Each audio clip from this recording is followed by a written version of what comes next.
Bonjour à tous, vous écoutez l'émission Compte à rebours présentée par Thérèse Pan pour Radio Taïwan International.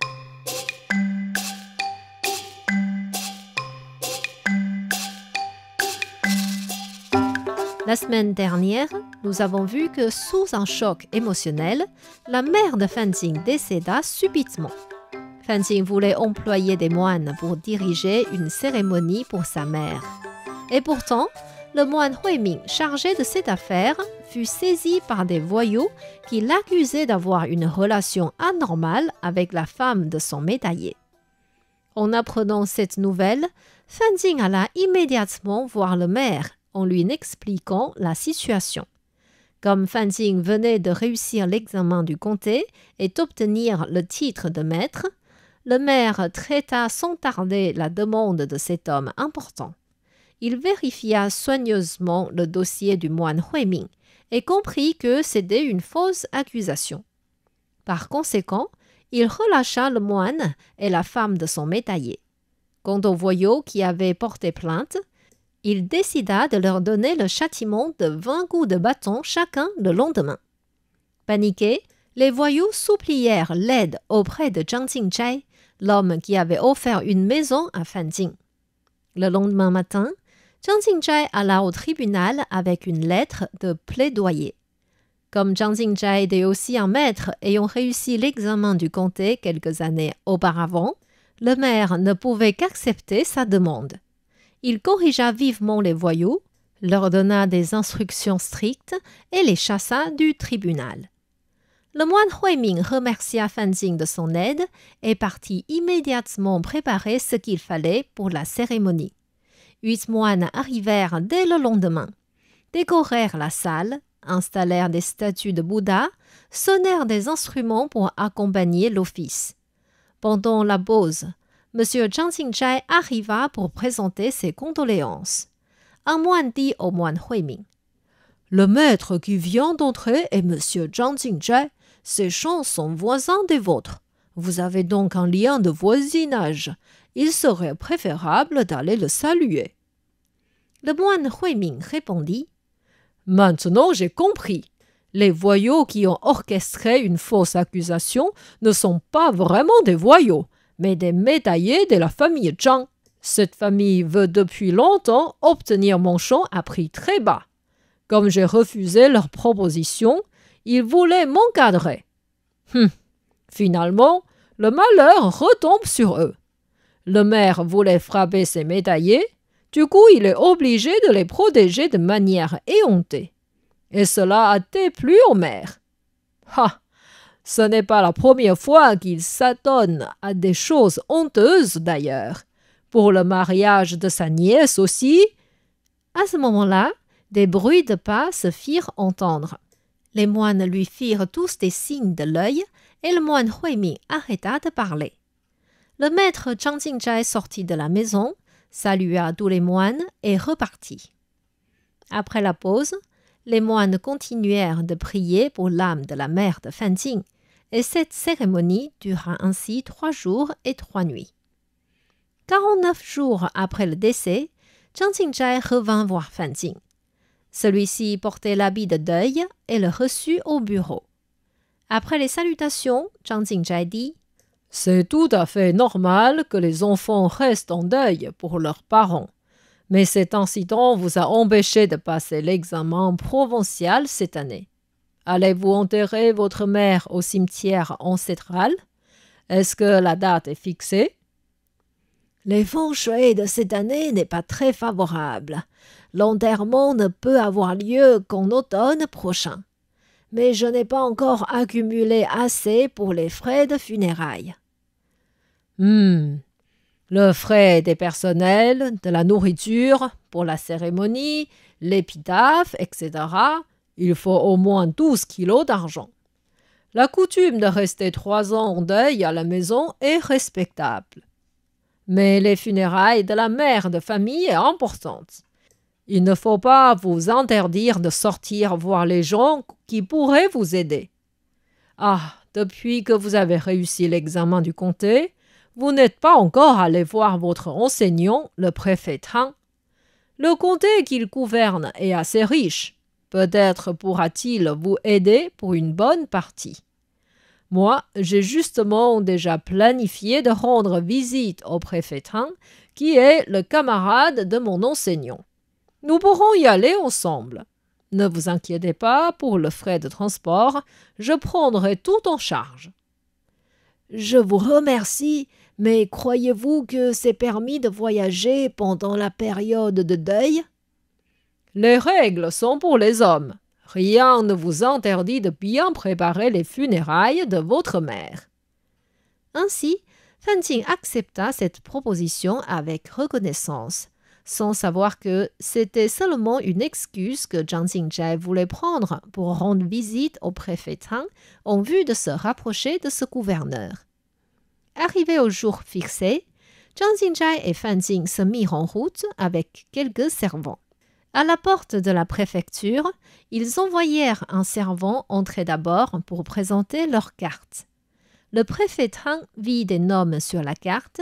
L'un était marqué « Votre neveu Zhang Xingjie », l'autre « Votre élève Fan Qing ». Il se dit « Aïe, ce maître Zhang vient souvent me demander de faire des dons. C'est vraiment pénible. Mais il est venu avec mon élève qui vient de réussir l'examen du comté. Je ne peux pas les refuser. » Il fit donc entrer ses deux hôtes. Après les salutations, le préfet Tang dit à Fan Qing « J'ai vu votre article, c'est vraiment d'une très bonne qualité. Mais pourquoi n'êtes-vous pas parti pour l'examen provincial? Ma mère est décédée et je suis en deuil actuellement. » Surpris, le préfet Tang quitta vite la pièce, enleva sa robe de préfet et revint en robe de couleur unie et simple pour montrer ses condoléances. Ensuite, il invita les deux maîtres en disant « Restez donc partager le repas avec moi. Il ne faut pas être gêné parce que c'est tout simple comme plat. Nous, les musulmans, avons l'habitude de prendre du bœuf et de la chèvre. Mais l'empereur a interdit maintenant de tuer les buffles des champs. Nous n'osons plus servir de bœuf. » Pendant qu'ils mangeaient et discutaient, un servant entra et chuchota à l'oreille du préfet Tang. Celui-ci s'excusa et partit traiter une affaire. Peu de temps après, il revint et dit à Zhang Xingjie « Maître Zhang, vous avez été gouverneur pour un mandat. Je voudrais donc demander votre avis. Des musulmans du comté sont venus avec 30 kilos de bœuf en disant que si nous interdisons la marchandise du bœuf, ils ne pourront plus vivre. Leur chef voulait m'offrir les 30 kilos de bœuf en espérant que je sois souple sur cette loi. Que pensez-vous? Puis-je recevoir ce cadeau? » Zhang Xingjie répondit « Certainement non. Nous, les gouverneurs, n'écoutons que l'empereur. L'avis des frères de la même religion n'a point d'importance. Rappelez-vous de l'affaire du maître Liu qui travaillait dans l'Académie nationale. Quand l'empereur était chez lui pour une raison personnelle, quelqu'un est venu offrir au maître Liu une petite urne de légumes marinés. Maître Liu a eu la malchance de l'ouvrir devant l'empereur et a réalisé que c'était de l'or dedans. L'empereur était mécontent et l'a dégradé au poste du préfet d'un comté. Après, il a même fait empoisonner à mort. Ceci dit, il faut toujours considérer l'empereur en premier. » Le préfet Tang trouva cet argument bien juste et demanda encore « D'après vous, comment faut-il traiter cette affaire? » « À mon avis, il faut montrer au monde votre fidélité au pays. Il faut donner à ce chef une sentence de dizaines de coups de planche, le fixer à la place publique avec une gangue sur son cou et mettre les 30 kilos de bœuf sur sa gangue. À côté, vous affichez son crime. Quand vos supérieurs apprendront ce jugement, ils vous trouveront intègre et votre promotion ne sera pas loin. » Vous avez bien raison. Ainsi, le préfet Tang suivit cette instruction. Le chef fut exposé sous le soleil, Sa tête était couverte par la marchandise de bœuf et on ne pouvait voir que ses yeux. Comme il faisait chaud, dès le lendemain, des asticots apparurent dans la viande et le troisième jour, le chef mourut. Farouches, les musulmans du comté se réunirent et se prosternèrent devant la préfecture.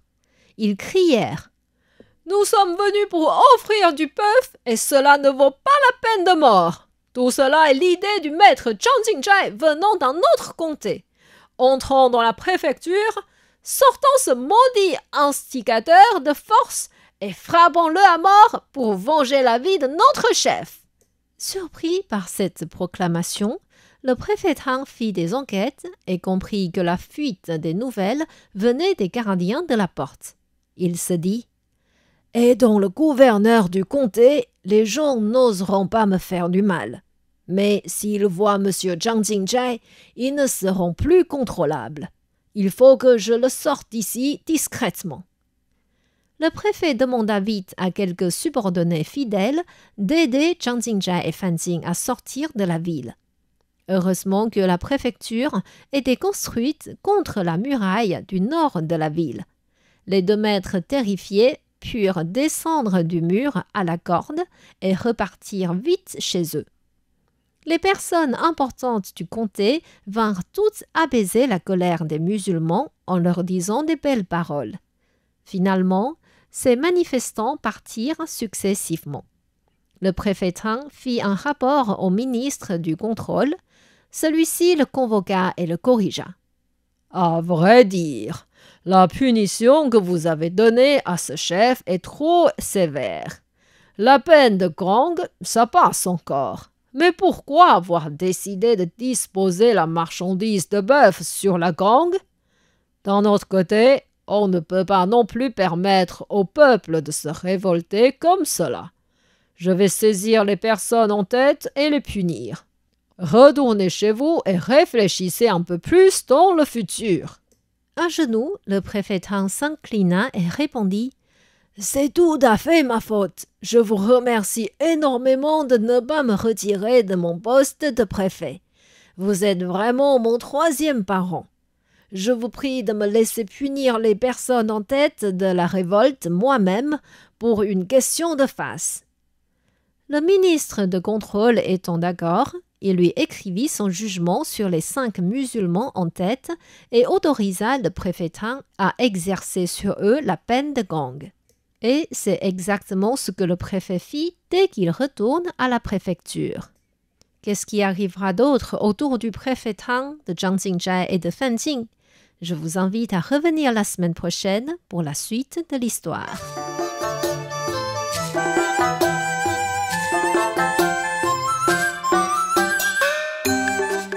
C'était Conte à rebours, présenté par Thérèse Pan sur les ondes de RTI.